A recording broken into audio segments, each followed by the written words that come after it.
Friday morning, everyone. It is the day before my first official IVIG infusion. How exciting and a little bit nerve-wracking. This vlog is going to be dedicated to giving y'all all the info surrounding my IVIG, but first I need to change my port needle. I have never done this before. I was filming clips for the Harlow video this morning and I accidentally tripped over Harlow and then I bumped into something with my port and it looks fine, but I bumped the needle out of position and now the needle feels really weird. And I know we were gonna have Judd do my next few needle changes so he could get more practice in, but I cannot wait until he gets home. I have to change this thing now. Plus, my skin is reacting to the clear Tegaderm, which it has never done that before. It usually reacts to the Tegaderm with the white gauze border, so I just think it's good to take this one out, put a new one in, have a fresh one for my infusion tomorrow, and let that be that. So I'm gonna go change my needle now. Okay, I got a brand new needle and I am hooked up to my infusion for today. That burned. Putting the alcohol, then the ChloraPrep, and oh my gosh, my skin is so irritated under there. I have never been allergic to the clear Tegaderm, and my home health company only provides these clear Tegaderms or the one here with the white gauze border, and I always react to these. So I was gonna call my doctor. Oh, and I do use a skin prep. So I was gonna call my doctor about the reaction because I'm afraid it might trigger an angioedema attack. Who the heck knows with my body? But I have a nurse from my home health company coming tomorrow to run the IVIG. And so I'm gonna ask the nurse what they think I should do. And here's the aftermath of the needle change. Oh, so one of the questions I'm getting for my IVIG is, why do I have to have a nurse for my IVIG, but not for my POTS infusions? Well, my POTS infusions really have no side effects at all. And IVIG is intravenous immunoglobulin. It's a blood plasma product. It takes about 20,000 donors to make a single dose. So if you're able to and willing, please donate so people like me can have a chance at a better quality of life. And I just gotta say for a minute, it's crazy to think that people are selflessly donating a portion of themselves so people they don't even know can get treatment. I think that's incredible. So anyway, I am grateful for blood donors, and the nurse has to be here because since it's a blood product, there are a lot of potentially very dangerous side effects and reactions that can occur. And I will tell you more about those side effects and reactions after I clean this mess up. Let's answer those IVIG questions. All right, what are the possible side effects? Some side effects are not as serious, like flu-like symptoms, body pains, joint pains, dehydration, nausea and vomiting. A lot of people report getting a migraine with their IVIG. Some people experience weird symptoms like getting tremors. More serious side effects include anaphylaxis, aseptic meningitis, which is swelling of the brain lining. It could trigger an angioedema attack. Unfortunately, due to my crazy medical history, I'm at a really increased risk for all of these possible side effects, and that is why a nurse needs to be with me to help me with all of these things.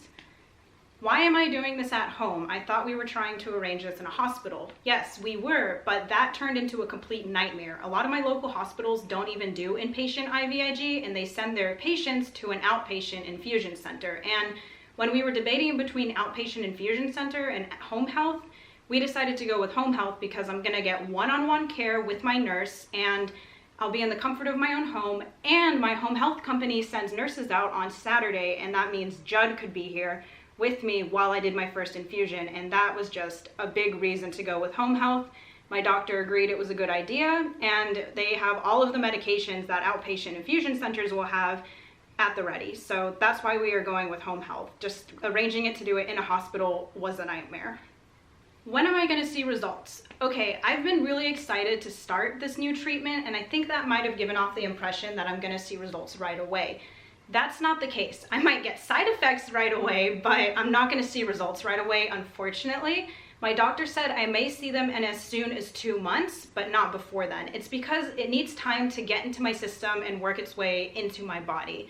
And it could be longer than 2 months. I've been told by other IVIG patients that the first few months of IVIG are brutal. But once you get past those first few months, you start to feel human again, and it's totally worth it. So I just gotta focus on those future potential really good benefits and get through whatever side effects may hit me, but I may not experience any side effects. I don't know, I just have to wait and see what tomorrow holds. How am I preparing for my IVIG? Well, if you are a longtime follower, you'll know that Fridays are not typical infusion days. I usually do it Tuesdays, Thursdays, and a day out of the weekend. But one good way to avoid side effects from IVIG is to stay hydrated. So I'm drinking my usual 2.5 liters of water a day, and I'm infusing my saline and lactated ringers, which is saline with electrolytes, the day before my IVIG and the day after IVIG.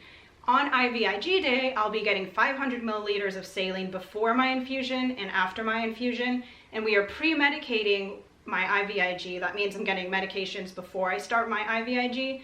I'm pre-medicating with IV Benadryl, IV Phenergan, an IV steroid, and oral Tylenol to hopefully offset any potential side effects. Of course, I also have my home use of IV Benadryl and IV Phenergan if anything happens after the nurse leaves and after the infusion. Are we going to use my port and pump for this infusion? Yes, we're going to use my port, but they sent a brand new pump to use for the IVIG, and it looks exactly like the one I have now. It's small and ambulatory, but it's blue. So we'll see. And they also sent an IV pole, so maybe it has to be hung on the IV pole, but we use an ambulatory pump. I don't know if I'll be able to use my on-the-go system with IVIG, but we'll see what tomorrow holds. How is IVIG going to help me? Well, if you want the entire story, look in the description and click the link that says more answers to my angioedema and immunodysfunction. That is where you can get all the info on the main disorders that IVIG is going to treat. Basically, my immune system is really dysfunctional. It doesn't work properly. Not autoimmune where my body attacks itself. My immune system just doesn't work the way it should. And it has some very deficient parts, which is why I'm very susceptible to getting sick, why it takes me forever to get over sickness, why the simplest sickness will turn into something very severe with me, and it has hyperactive parts. The hyperactive parts are what's responsible for my angioedema and mast cell activation disorder. So IVIG is going to give my immune system what it needs to regulate itself more efficiently and become stronger. What is your IVIG regimen? Right now I'm only getting 25 grams, and we're going to infuse it extremely slowly because the slower you infuse it, the less likely you are to get side effects. The 500 milliliters of saline before and after are going to take 2 hours each because I infuse at 250 milliliters per hour. So the saline itself will already be 4 hours, and I think the 25 grams of IVIG is going to be just over 3 hours. So 7 hours total, that poor nurse. That's going to be a long infusion, but my infusions for POTS run 8 hours, so I'm used to it. I just hope I don't have to be stuck to that pole the whole time. Will I be able to film because the nurse is going to be here? I am not sure. I am terribly sorry if the answer is no, but I really hope the answer is yes. My home healthcare company does have patient privacy policies, so I may not be able to film when the nurse is here, but I really hope that I'm able to, because you know me, I want to show the world what it's like to live with chronic illness, and getting treatments is a big part of it. I will film if I'm able to, and I'm not going to take a break from filming even if I feel terrible, because one, I have Judd here who can vlog, and two, the whole upload a day later thing gives me a lot of leeway and more time to catch up if I'm feeling bad for vlogging and editing. Plus, editing is like one of my favorite things to do. Even if I'm feeling bad, it's a good way to cheer me up. So you can expect vlogging, and even if I can't film while the nurse is here, I'll film before and after. So all will be good. And that's about all I have to say on my IVIG. Hopefully I got all those questions y'all have been wondering about. Oh, I guess the one question I missed is, am I nervous?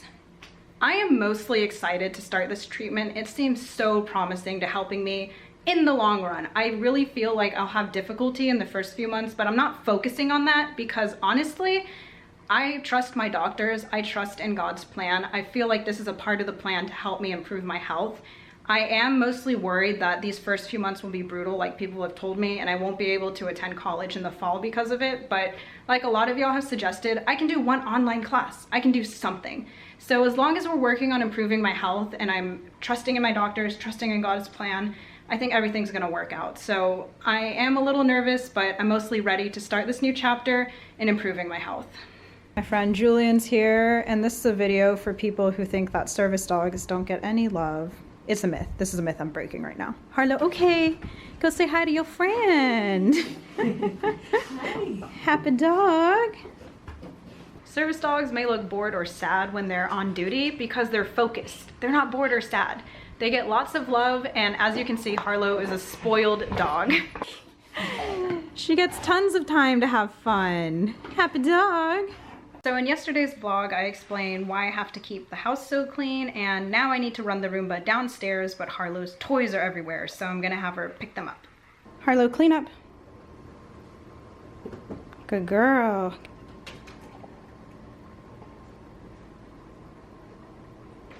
Harlow, clean up. Good girl. Harlow, get it. Clean up. Good girl. Now we can run the Roomba, and upstairs we go to do more chores.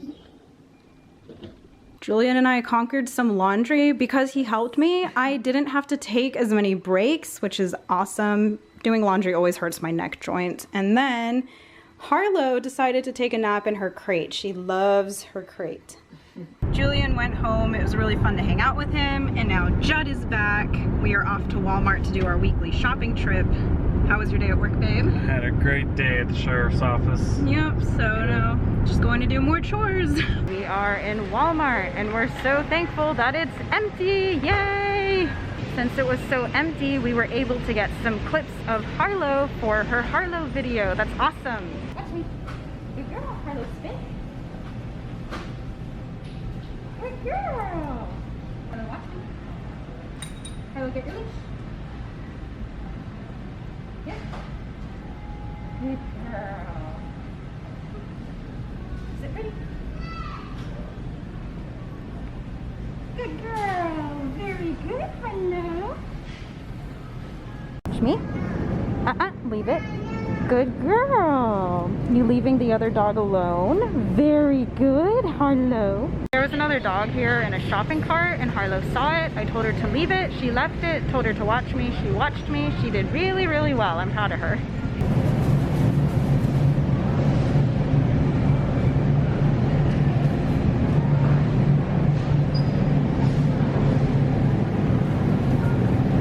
Remember, you gotta sort out the bad apples. I got good apples. I don't judge other teams I see. I'm not totally sure that dog was a service dog, and legally Walmart employees can ask the man to remove it from the shopping cart because, hey, that's where people's food goes, but the dog was well behaved, and I'm so proud of Harlow for ignoring the other dog. Yay! I actually survived all the way to the checkout this time with Judd. I didn't have to abandon him thanks to my infusion. Yay! Judd looks tired. Oh my gosh, he's dead. Well, we're home and we are ending our day, so we're also going to end the vlog. Don't forget, on Sunday the 30th at 1 p.m. Eastern Standard Time, Judd and I are going live on my Instagram account, Chronically_Jaquie. There's a link to it in the description. And tomorrow is the day. It is my first official IVIG infusion at home. It is. I am so glad you're going to be here for that. Harlow's going crazy in the background. Judd is my biggest supporter, and Har, of course. So both of them get to be here. And Yay. all of you guys. Yes, hopefully we'll be able to film, but again, we'll see what happens tomorrow. And that is it for today. Thank you so much for joining us on our adventure. Good night.